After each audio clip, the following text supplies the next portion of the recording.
जय श्री राधे कृष्ण। आप सभी का आपके अपनी यूट्यूब चैनल पर स्वागत है। आइए आज आप सब सुनेंगे माघ मास महात्म कथा में तीसरे अध्याय की कथा। अब तक आपने पिछले अध्यायों का कथा श्रवण नहीं किया हो तो चैनल पर वीडियो अपलोड है या चैनल पर प्लेलिस्ट बनाया गया है माघ मास महात्म के नाम से। आप वहां से पिछले अध्यायों का कथा श्रवण कर सकते हैं। हिंदू धर्म में माघ महीने का बड़ा ही विशेष महत्व माना गया है। माघ का महीना भगवान श्री कृष्ण भगवान विष्णु को अति प्रिय होता है।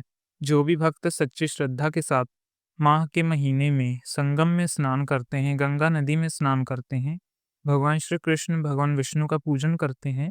इस दौरान जो कि माघ के महीने में संगम में कल्पवास करते हैं, गुड़ का, तिल का, कंबल का दान व श्रवण भूमि का दान करते हैं तो इससे अनंत फलों की प्राप्ति होती है।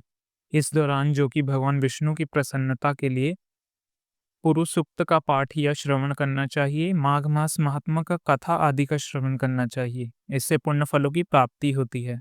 तो आइए सुनते हैं माघ मास महात्मा कथा में तीसरे अध्याय की कथा। इसी प्रकार से ज्ञानवर्धक जानकारियां प्राप्त करते रहने के लिए, व्रत पूजा के बारे में जानने के लिए, कथा को सुनने के लिए चैनल पर अगर आप पहली बार आए हैं तो चैनल को लाल बटन दबा करके सब्सक्राइब करें। साथ ही में बेल आइकन और घंटी को दबाकर अपना आभार प्रकट करें ताकि आने वाली वीडियो का नोटिफिकेशन आपको समय से मिलता रहे। वीडियो को लाइक करके कमेंट में भगवान विष्णु की जय जरूर लिखिए। तो प्रेम से बोलिए भगवान श्री कृष्ण की जय, माता लक्ष्मी संग विष्णु भगवान की जय और सर्व देवी देवताओं की जय। राजा बोले, हे मुनिश्रेष्ठ, सब सिद्धियों का निवास स्थल अनेक आश्चर्यकारी वस्तुओं से युक्त है। ये पर्वत ऊंचा और लंबा चौड़ा है। ऋषि बोले, ये पर्वत 36 योजन ऊंची चोटी पर 10 योजन चौड़ा एवं निचले भाग से 16 योजन चौड़ा है। हरीशचंद्र आम मंदार से शोभायान और देवदारू साल तथा अर्जुन के वृक्षों से सुशोभित है। काला गुरु और लमंग के वृक्षों से तथा लता ग्रह और कुंजों से शोभायान है, जो सदा फल फूलों से परिपूर्ण रहता है। दुर्भिक्षण से दुखी ब्रिभिंग जी इस सुंदर पर्वत को देखकर प्रसन्नचकित हो वहीं रहकर कंदरा वन और उपवन में बहुत दिनों तक तप करते रहे। राजन भृग ऋषि के आश्रम में एक दिन उस पर्वत पर से विद्याधर का एक जोड़ा उतरकर आया। दुखी होने से समीप में आकर उन्होंने मुनि को नमस्कार किया।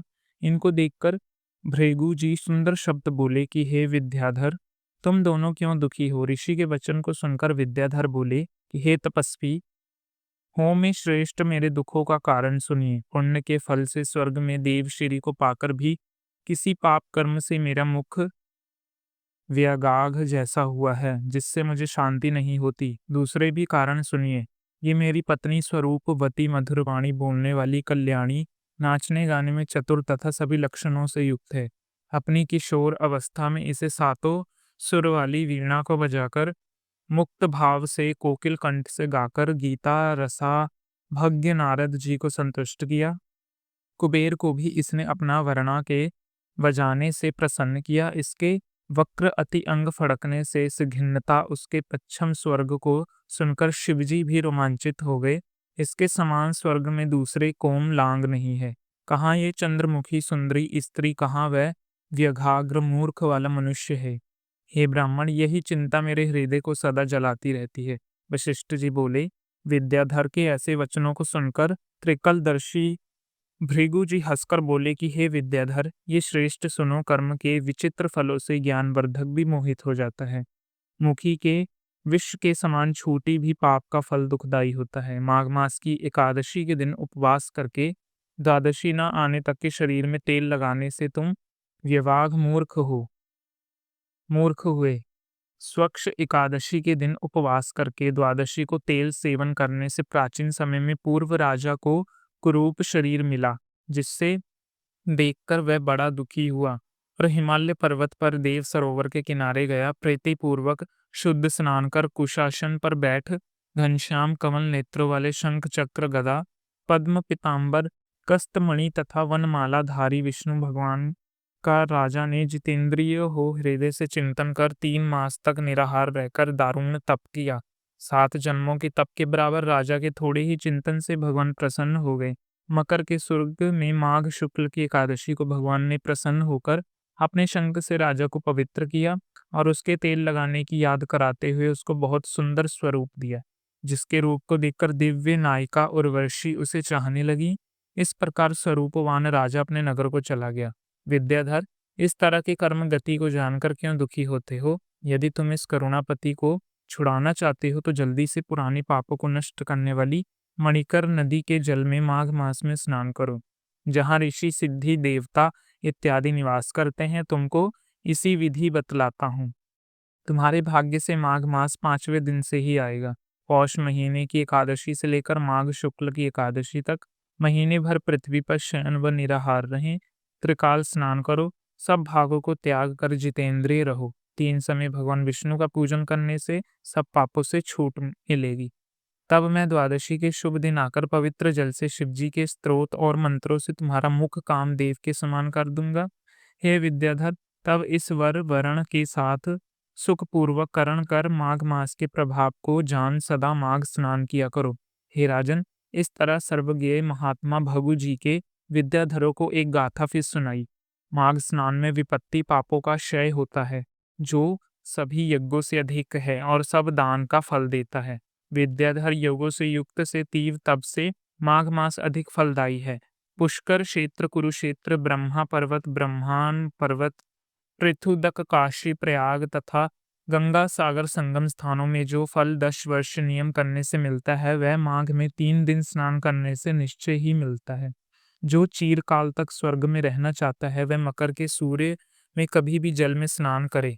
हे राजेंद्र, आयुष, आरोग्य, संपत्ति, रूप, कल्याण और गुण प्राप्त करने के लिए एक और पाप और दरिद्रता से डरने वाले मनुष्य को यथा दरिद्रता, पाप और दुर्भाग्य रूपी कीचड़ को धोने के लिए माघ स्नान से बढ़कर और कोई उपाय नहीं। माघ स्नान चाहे श्रद्धा या अश्रद्धा कैसी भी हो, किया जाए वह पूरा फल देता है। बिना कामना के ये कामना से जहाँ कहीं घर के बाहर जल में माघ स्नान करने वाला इस लोक और परलोक को नहीं पाता।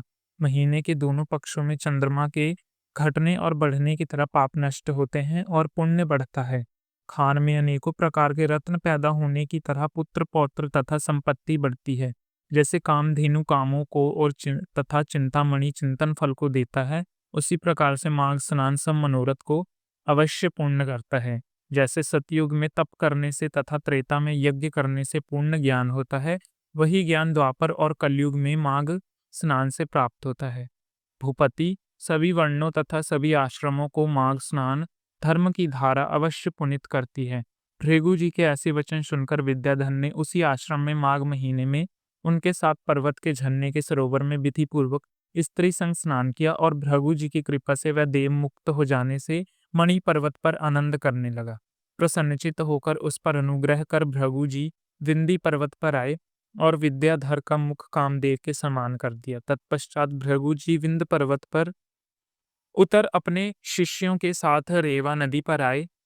माघ महात्मा संपूर्ण भुवन का सान है। हे राजन, द्विज भृगु जी के विद्याधर से कहा था कि जो इसे नित्य सुनता है अथवा सुनाता है, उसको देवताओं के समान पुण्य अभीष्ट की प्राप्ति होती है। इस प्रकार से पद्म पुराण के अंतर्गत माघ मास महात्म कथा में 3रे अध्याय की कथा पूर्ण होती है। तो प्रेम से बोलिए भगवान कृष्ण की जय, भगवान विष्णु की जय, माता लक्ष्मी की जय, सर्व देवी देवताओं की जय। इस प्रकार से आगे के अध्यायों को सुनने के लिए यदि आप चैनल पर पहली बार आए हैं तो चैनल को सब्सक्राइब करके लाल घंटी को अवश्य दबाएं, ताकि आने वाली वीडियो का नोटिफिकेशन आपको समय से मिलता रहे।